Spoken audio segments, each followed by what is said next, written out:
Assalamualaikum warahmatullahi wabarakatuh. Saya Norma Aprilia. Di sini akan menjelaskan materi sejarah yaitu Renaissance.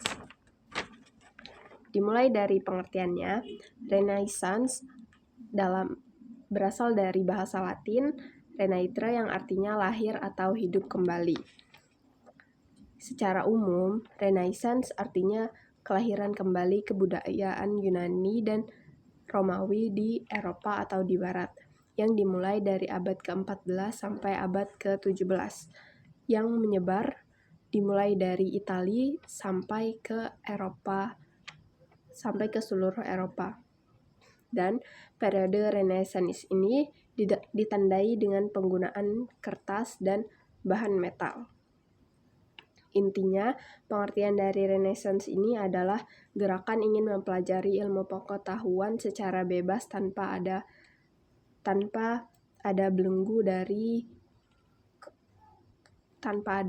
dari kekuasaan gereja atau agama.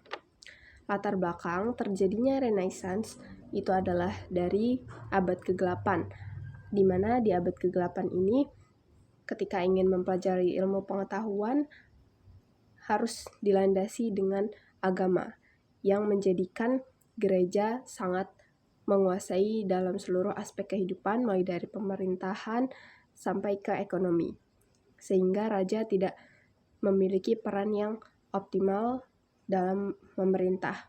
Juga ada faktor ekonomi, yaitu ekonomi tertutup, di mana ekonomi tertutup ini hanya dikuasai oleh penguasa. Ada seorang tokoh yang bernama Nicolaus Copernicus yang mengemukakan bahwa matahari adalah tata surya yang bertentangan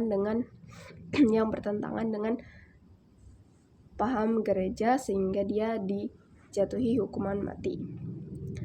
Lalu ada ciri-ciri dari Renaissance. Renaissance memiliki 3 ciri-ciri. Yang pertama adalah humanisme atau memanusiakan manusia. Yang kedua ada empirisme atau kebebasan mengembangkan ilmu pengetahuan. Dan terakhir ada rasionalisme atau kebebasan mengembangkan pikiran. Lalu ada tokoh dan karyanya. Pertama ada di bidang seni dan budaya. Saya mengambil 2 tokoh, yaitu yang pertama Leonardo da Vinci dengan karyanya yang paling terkenal yaitu Mona Lisa. Dan yang kedua ada Hieronymus Bosch dengan karyanya The Garden of Earth Delight, yang artinya taman kenikmatan duniawi. Yang bidang kedua ada bidang penjelajahan samudra. Yang pertama ada Christopher Columbus yang dianggap sebagai penemu benua Amerika. Lalu yang kedua ada Ferdinand Magellan yang dia adalah penemu Selat Magellan. Bidang yang terakhir ada bidang ilmu pengetahuan. Di sini Nicolaus Copernicus kembali menjadi tokohnya. Ia adalah tokoh dari Polandia yang mengemukakan teori heliosentris, yaitu matahari sebagai pusat tata surya yang membantu dalam pengembangan sains dan ilmu astronomi. Lalu, ada pengaruh Renaissance terhadap dunia dan Indonesia. Inti pengaruh dari Renaissance ini adalah pengembangan dan penemuan baru ilmu-ilmu pengetahuan. Di dunia ada teori heliosentris, hukum Kepler yang dikemukakan oleh Johannes Kepler, dan ada penyempurnaan teleskop yang membantu ilmu astronomi oleh Galileo Galilei. Sedangkan di Indonesia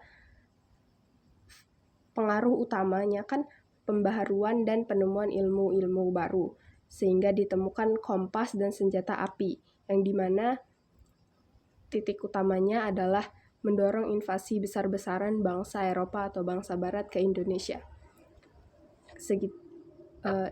Cukup itu saja dari saya. Kurang lebihnya saya mohon maaf. Wassalamualaikum warahmatullahi wabarakatuh.